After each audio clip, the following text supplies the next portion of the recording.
정신과 의사 정혜신입니다. 말끼리 살아야 세상이 건강해지는 거 여러분들 다 아시죠? 말끼리 트이는 세상. 여러분도 조합원으로 함께 만들 수 있습니다. 대한민국 언론의 구원투수 국민TV. 포털사이트에서 미디어 협동조합 국민TV를 검색하세요. 미디어 협동조합 국민TV 같이 함께해요.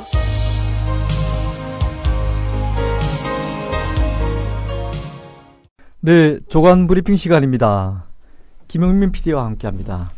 김 PD. 예, 안녕하십니까. 네, 자, 첫 기사가 어린이집 원장 얘기군요. 예, 그렇습니다. 전해주세요. 자, 이 제목이 이 어린이집 원장들 낙선 위협 무릎 꿇은 의원들 법안 철회 이런 제목입니다. 새누리당의 한 의원이 지난달 초에 또 다른 새누리당 의원과 함께 어린이집의 감시 감독을 강화하는 법안을 공동 발의자로 참여하기로 했습니다. 예. 식품의약품안전처의 식품위생감시원처럼 세금 지원이 많은 어린이집을 감독하는 공무원에게도 특별 사법경찰권을 부여하자는 방안입니다. 예. 다 어린이를 위한 그런 또 학부형을 위한 그런 방안이라 하겠는데 예. 사실 뭐 그동안 어린이집 원장들의 직원급여 착복이라던가 특별활동비 리베이트 같은 것들이 문제가 됐는데 그 감시의 사각지대에 있었습니다. 자, 그런데 한국어린이집연합회 등 어린이집 원장들의 모임이 법안 철회를 목표로 집단 행동을 시작했습니다.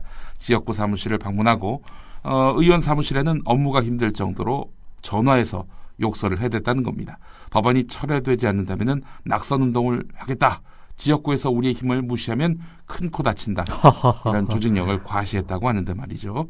자, 뭐 물론 이제 이익단체 혹은 사안에 직접적으로 연관된 당사자들이 정치인들에게 자기 목소리를 내는 거 이게 뭐 문제가 되겠습니까? 많은 그러나 이 공공의 목적을 위해서 발의한 법에 대해서 낙선을 운운하면서 압박하는 태도는 그리 바람직하지 않다라는 것이 일반적인 상식이죠. 예. 자, 아니나 다를까 이 의원들 법안을 철회했다고 합니다. 이걸 보니까 문득 얼마 전에 차별금지법 발의했던 야당 의원들이 네. 기독교계의 항의를 받고 법안을 철회한 사실이 생각나는군요. 네, 그렇습니다. 이 반기문 유엔 사무총장이 세계적 어떤 상식이 돼가고 있는 동성애에 대한 차별금지 여기에 역행하는 것 같아서 안타깝다라는 뜻을 밝힌 바 있었죠. 그렇죠. 자, 두 번째는 유사한 기사이면서도 또 좀 다른 기사이기도 하고요. 전해주세요. 자, 초등학교 교사가 본 영유아 사교육 부작용 이 내용이 경향신문 1면에 실렸습니다. 앞서 소개한 기사도 역시 경향신문 1면에 실렸는데요. 그렇군요. 자, 이 수성초등학교 박명희 교사가 밝힌 말인데 수업 시간에 멍하게 딴 곳을 바라보거나 축 처져 있는 아이들이 많다. 장난치는 아이들이 별로 없다. 이런 이야기를 했다는 겁니다. 예. 15년 전 처음 교단을 설 때와 너무나 달라졌다고 이제 밝히고 있는데요. 1학년에서 2학년 때는 한창 생기발랄하고 호기심이 많아서 엉뚱한 질문을 할 때도 많은데 근래 들어서 좀처럼 그런 아이들을 찾아보기 힘들다. 너무 피곤해하는 아이들에게 어제 뭘 했니라고 물어보면은 학원 3개 갔다 왔어요 라고 답하기 일쑤였고 상당수 아이들은 3살에서 5살 사이부터 해오던 일이다라고 말하고 있습니다. 영유아 사교육 뭐 보편화되고 있죠. 뭐 영어, 수학, 보습학원 외에 수영이나 태권도, 미술, 피아노, 재능 학원도 많이 다니고 있는데 학원도 참 많아요. 네. 사실 아이들에게 어떤 소질, 또 기량 이런 것들을 파악하고 또 키우기 위해서 부모님들이 이제 이렇게 사교육을 하는 거 아니겠습니까? 하지만 이 아이들에게 호기심이 사라지는 이런 부작용이 나온다면은 이거 어떻게 할까요? 이 선생님이 아주 재밌는 말씀을 하셨군요. 심심할 때 창의력도 생기는 법이다. 그렇습니다. 야, 이 말이 아주 와닿네, 그죠? 딴 생각을 하는 거죠. 딴 생각하는 것이 심심할 때 짬이 나야 잡생각을 하지. 그게 곧 또 창의력으로 이어지는데 학교 갔다 와서 학원 너댓게 다니면은 심심할 틈이 어디 있나요? 잡념과 집념 한 끗 차이고 또 그렇지만 굉장히 차이가 큰 것 같지만 잡념이 많아져야 뭔가 자신에게 몰두할 한 가지가 생각이 나는 거고 거기에 또 집념을 표하게 된다는 것이죠. 그런 얘기네요. 예, 저는 정말 호기심이 너무 많아가지고 선생님들께 엉뚱한 질문을 너무 많이 해가지고 혼이 난 그런 케이스기도 한데 꿀밤 많이 맞았겠군요. 예, 정말 많이 맞았습니다. 얼마나 많이 혼났는지 어떻게 이런 상상을 할 수가 있느냐라면서. 근데 이런 아이들 속에서 물론 뭐 제가 훌륭한 사람이란 건 아니지만 약간 창조적 발상을 하는 그런 아이들이 많이 생길 수 있다는 점도 감안하셨으면 좋겠다는 생각이 듭니다. 좋습니다. 경향신문 기사가 쭉 이어지고 있는데요. 예. 다음은 개성공단 입주기업 얘기군요. 자, 개성공단 입주업체들이 한 달째 조업을 못하면서 납품 계약 위반에 따른 원청업체의 위약금 압박에 시달리고 있습니다. 아니 이분들이 뭐 태만해가지고 물건을 못 만드는 게 아니라 그러게요. 이 개성공단 상황이 이러한데 어떻게 물건을 만듭니까? 그럼에도 불구하고 원청업체들이 아니 왜 제때 물건을 안 갖다 주냐고. 그 사람들이야 또 그런 얘기 할 수도 있겠죠. 예, 그래서 지금 위약금 규모가 일부 기업은 계약에 따라서 위약금 규모가 납품 원가의 최대 20배에 달해서 이 돈을 모두 물어주다 보면은 자칫 도산으로 이어질 가능성이 있다는 겁니다. 그러네요. 너무나 안타깝습니다. 사실 정부 믿고 이분들이 개성에다가 공장 짓고 설비 들이고 이렇게 해서 또 노동자들 임금 주고 그랬는데 이게 전국 상황에 따라서 이렇게 개성공단이 무력화될 수 있다는 점, 그렇게 해서 결국 사업이 그르칠 수도 있다는 점, 얼마나 낭패감이 크겠습니까?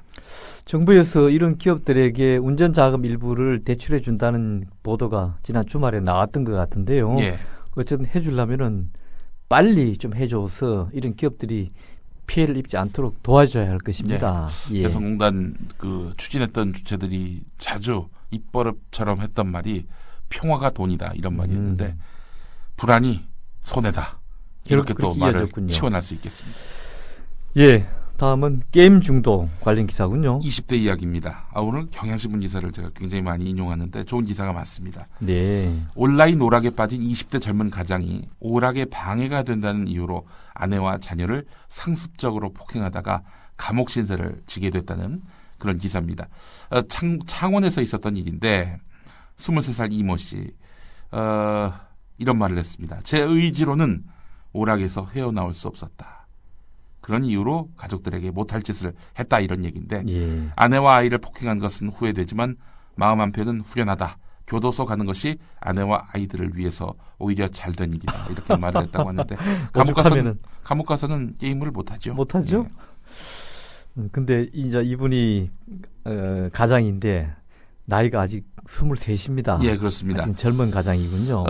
이와 관련해서 곽대경 동국대 경찰행정학과 교수는 게임 중독에 빠지면 게임과 현실을 동일시하게 돼서 게임에서 했던 행위를 현실에서 그대로 하는 경우가 많다. 게임 중독자 가운데 일부는 범죄로 이어질 우려가 크다. 이렇게 말을 했다고 하는데요. 청소년보다 중독 증세가 더 심한 경우가 바로 성인들의 게임 중독이라고 합니다. 예. 중독 증상이 심하면 그냥 개인의 의지만 갖고 어떻게 해결해 보겠다라는 생각 갖지 마시고 전문 상담 또 치료기관에 의뢰하는 것도 필요하다는 조언 귀 기울이시기 바라겠습니다. 뭐든지 과도한 것이 문제군요. 예. 자, 경향신문 하나 더 있습니다. 예, 그렇습니다. 돈 때문에 20대 기혼 남자가 절반으로 줄었다는 그런 기사입니다. 상당히 눈길을 끕니다. 2001년만 해도 50%에 육박을 했는데 지금은 20%대라는 얘기입니다. 기혼자 얘기죠. 예. 10년 새 18%포인트나 뚝 떨어졌다고 하는데 84% 하는 얘기 귀 기울일 필요가 있습니다. 결혼을 유지할 수입이 충분치 않다. 이래가지고 출산으로 또 이어지겠습니까? 그렇죠. 당연하죠. 예, 결국은요. 제가 얼마 전에 제가 전에 가르쳤던 제자를 만났는데 제가 이 친구는 틀림없이 대성할 것이다. 스펙 관리도 잘했고 매사에 성실하고 그리고 무엇보다도 어학 점수라든지 이런 면에서 절대 뒤지지 않습니다. 근데 이 친구가 지금 받고 있는 임금이 2,000대라고 얘기했습니다. 5년 차가 2,000이면은 예. 적은 편이죠. 예, 그렇습니다. 나이가 벌써 30이 넘었을 텐데 적은 편이죠. 참 너무 그러면은 그 돈으로 가정을 꾸리기에는 무리가 있겠죠. 그렇습니다. 그나마 정규직인데 6월에 결혼한다고 합니다. 집은 차치하고 두 사람이 생활하고 자녀까지 낳으면은 더 힘들겠죠. 자, 다음 기사 국민일보 기사군요. 이 기사 박근혜 대통령 일면 기사네요. 톱 기사입니다. 일면 톱 기사인데 제목을 한번 들어보십시오. 미국의 미국에다가 한국의 아름다움을 알린 박 대통령 방미 기간 한복 3차례 입는다. 이게 일면 기사란 말입니까? 일면 톱 기사입니다. 글쎄요. 뭐 편집자의 시각에 따라 차이는 있겠지만은 예.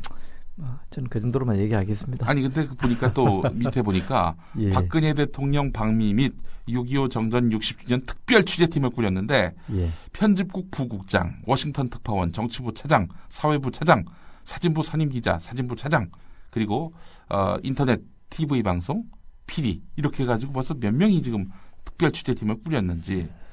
이 통상 대통령 방미 행사, 뭐 방미가 뭐 특별한 이벤트라고 보기도 어려운 없죠. 부분인데. 방미면 미국에 벌써 뭐 현지 특파원들이 있고요. 신문사들로서는 이 정도도 국민일보도 있을 겁니다. 거의 대통령을 수행한다면은 풀단 기자도 있을 것이고요. 있고 가끔 청와대 기자가 동행하는 경우도 있지만은 예.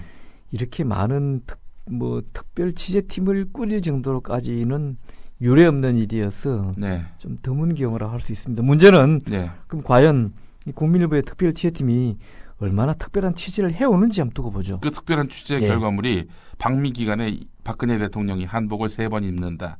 이겁니다. 이게 일면 톱입니다. 예. 조금 그러네요. 예. 조선일보 기사가 눈길을 끕니다. 예. 일면 기사인데요.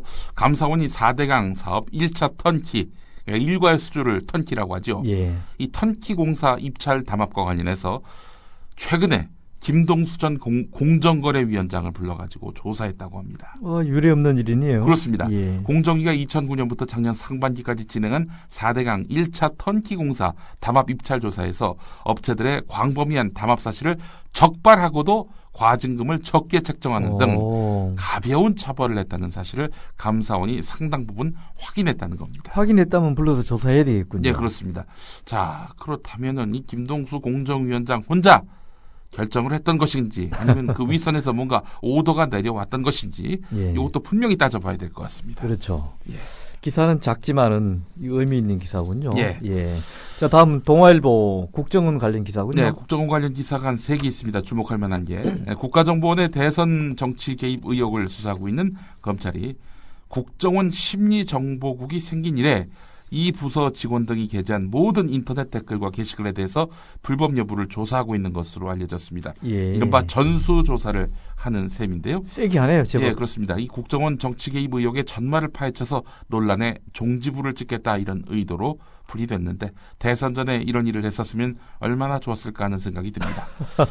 한국일보 신면 기사가 있습니다. 검찰이 국가정보원 직원의 지시를 받아서 인터넷 사이트에 댓글을 작성한 일반 보조요원, 일반인이죠. 예.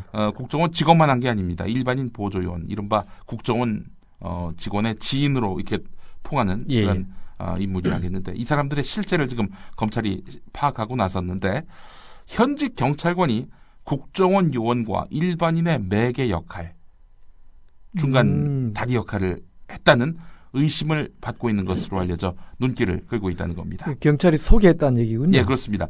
국정원 여직원 김모 씨와 일반인 이모 씨가 이 김모 씨 아이디를 공유해서 대선 관련 게시글을 올린 사실을 파악하고 두 사람의 연결고리를 찾는 과정에서 현직 경찰관의 존재를 발견했다는 겁니다. 예. 김모 씨와 이모 씨, 국정원 직원과 일반인의 통화 내역을 분석해봤더니 대선을 앞두고 한 달 동안 이 경찰관과 국정원 직원 김모 씨 사이에는 400회, 일반인과 또 국정원 일반인과 현직 경찰관 사이에는 40회 정도 통화한 사실이 확인됐다는 겁니다. 예사롭지 않은 통화 분량입니다. 근데 주목할 만한 부분은 뭐냐면요. 예. 국정원 직원과 일반인 이모 씨 사이에는 단 한 번도 통화한 적이 없었다는 겁니다. 이 경찰이 중간에서 국정원 직원과 그 일반인 사이를 연결해 준 것 아니냐라는 그러네요. 의혹이 가능한 대목입니다. 예. 하나만 더 전해드리고 이제 마무리하겠습니다. 국정원 이거는 이제 선거 개입과는 다른 사안입니다만은 예. 탈북 공무원 간첩 사건. 예. 이와 관련해서 국정원이 법정 증언을 방해할 움직임을 나타내고 있다는 소식입니다. 이른바 탈북 서울시 공무원 간첩 사건 조작 의혹의 핵심적인 일을 할 수 있는 여성 있죠? 예. 유 씨. 예. 우리 오빠 간첩이에요라고 예. 얘기했다고 국정원이 주장을 했죠. 이 여성의 법정 증언을 방해하려는 움직임을 보이고 있다는 것이 오늘 한겨레 신면 기사인데 예. 합법적 체류 일자가 남은 이 유모 씨, 이 여성의 강제 퇴거를 추진하는 한편 간첩 혐의를 받고 있는 오빠의 알리바이를 입증할 중국인 지인의 국내 일터까지 찾아간 것으로 확인됐다는 겁니다. 그 국정원이 괜히 그 오해 살 짓을 하고 있군요. 네, 쓸데없는 일을 지금 그러게요. 하고 있는. 뭐 정인으로 유력한 사람이면은 법정에서 조만간 그 간첩 혐의를 받고 있는 유 씨가 재판을 앞두고 있으니까 예. 민변에서는 당연히 변호인 측에서는 이 여동생 유 씨를 출두를 할 텐데 예. 이걸 내보내려고 한다면은 오해 사죠. 네, 그렇습니다. 예. 자, 조간 브리핑 김용민 PD와 함께했습니다.